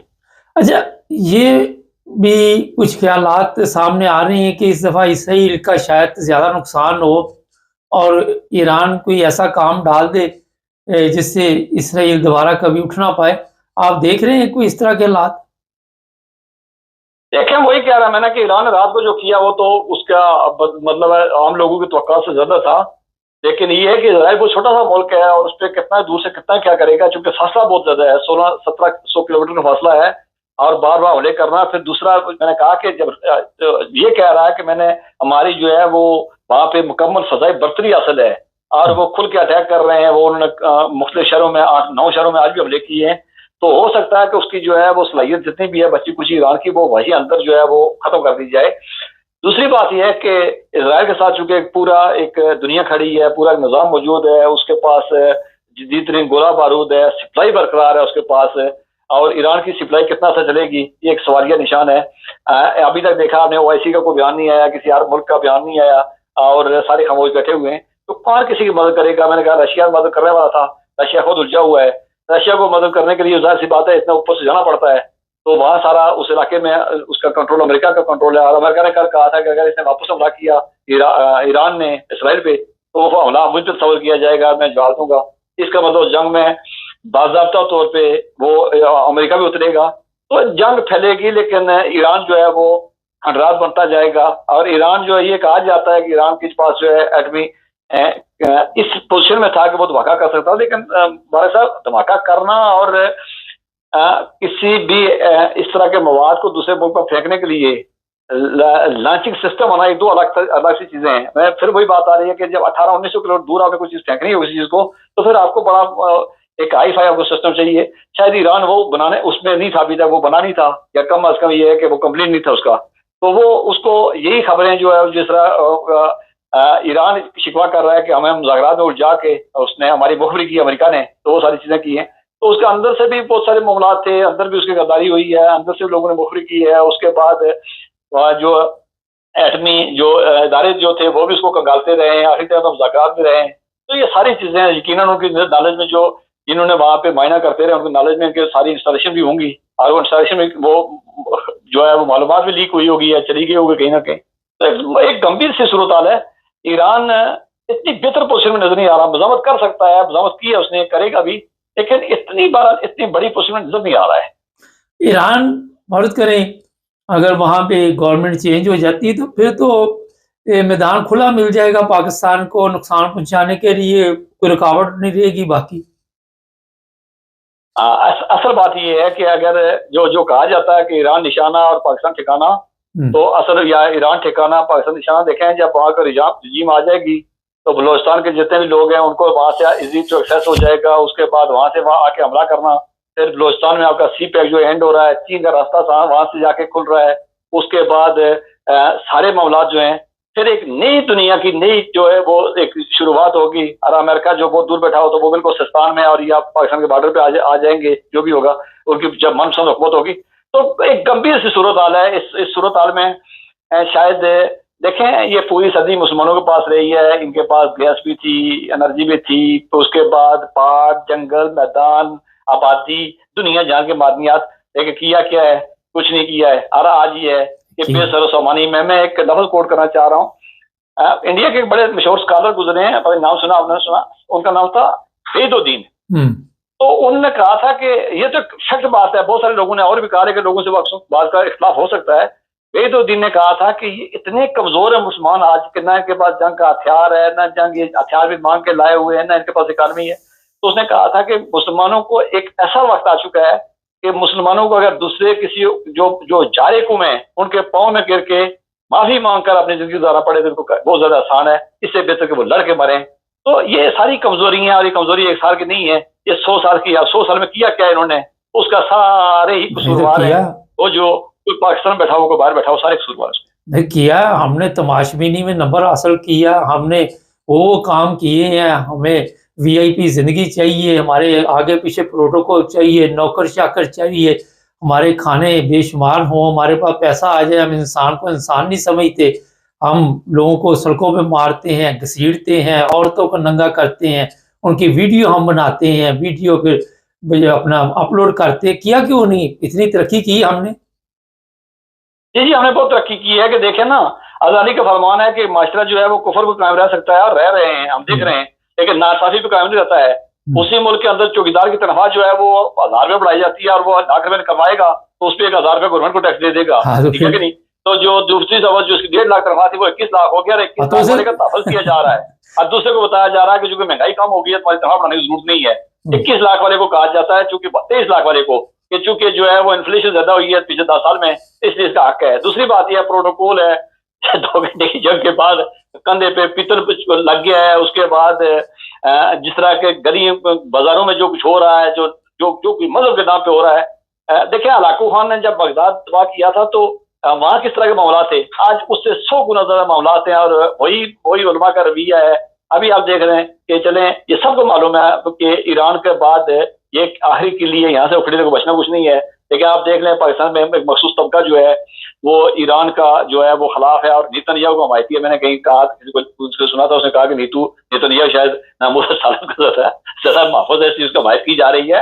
और पाकिस्तान की मजहबी तंजीमें है, वो तंजीम जो दुनिया में सबसे ज्यादा इस्लाम को वेला करती है, जिसने नाम के साथ आलमी भी लगाया हुआ है, वो पूछ लें कि वो कहाँ बैठे हुए हैं, वो ईरान की मुखालफत कर रहे हैं, वो पूछ है इस पे।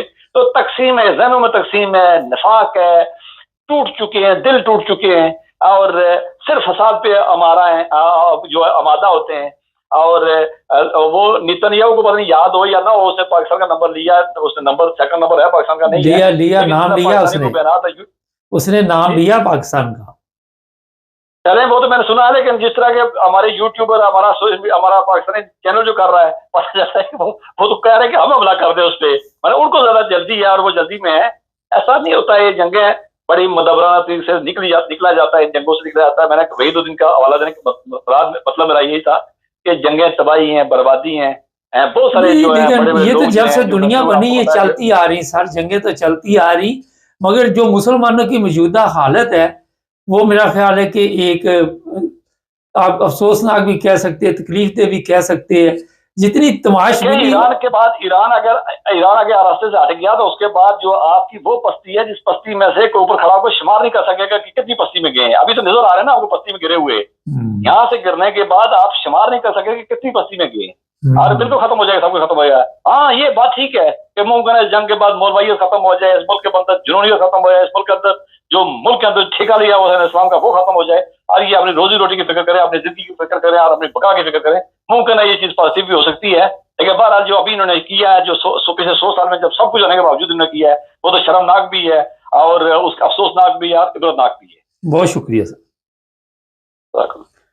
नाज़रीन, मैं सोशल मीडिया जब से ये आया है, ये तो फ़ायदा हुआ कि कुछ ना कुछ आपको इन्फॉर्मेशन मिलती। ख्वाजा आसफ तकरीर कर रहा है, मुझे पहले ये बताओ कि इन लोगों की क्या औकात है, क्या हैसियत है, जिन लोगों ने इनको वहाँ पे कहा कि आके आप बस खाना पूरी करें, आपको तनख्वाहें मिलती रहेंगी, आप हमारा उल्लू सीधा करें, हम आपका करते हैं।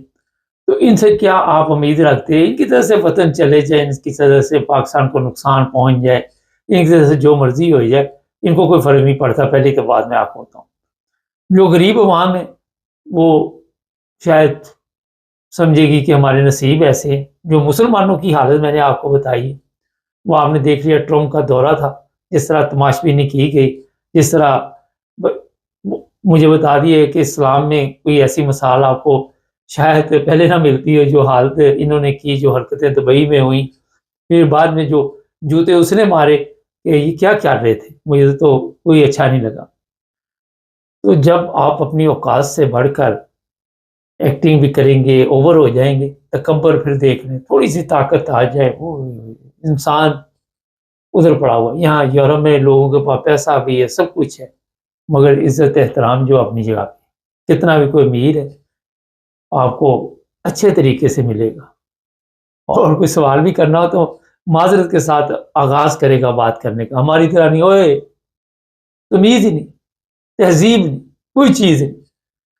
तो मेरा ख्याल है जो कोई सीखा है, इसके बाद जो अंजाम होना है, ज़ाहिर है वो कोकला छिपा के जुमेरात आई है, वो एक गेम नहीं होती थी। अब शामत तो आनी है, नारे लगाए, बढ़ चढ़ कर बातें करे, झूठ बोले, झूठी खबरें फैलाए, जो सच है वो सामने होता है। और ये मैं बता देता हूँ कि अल्लाह ताला की तरफ से कोई ईरान में कोई ऐसी ताकत आ जाए कि इसराइल के लिए कोई मुश्किल पैदा हो जाए, वरना तैयारी रखें अपनी भी, दुआएं करें जो आपका काम है। बेईमानी, हेरा फेरी, रिश्वत, पकड़े जाओ, दुआ करो, बाजिए। जना कब्र से लाश निकाली, जना पकड़े गए, पीर साहब के पास जाओ जी पीर साहब दुआ करो, बच्चे पकड़े गए, जना कर दे। क्या ज़बरदस्त यार, आपने तरीका वारदात ढूंढा हुआ है। सब्सक्राइब करें, जुड़े रहें हमारे साथ।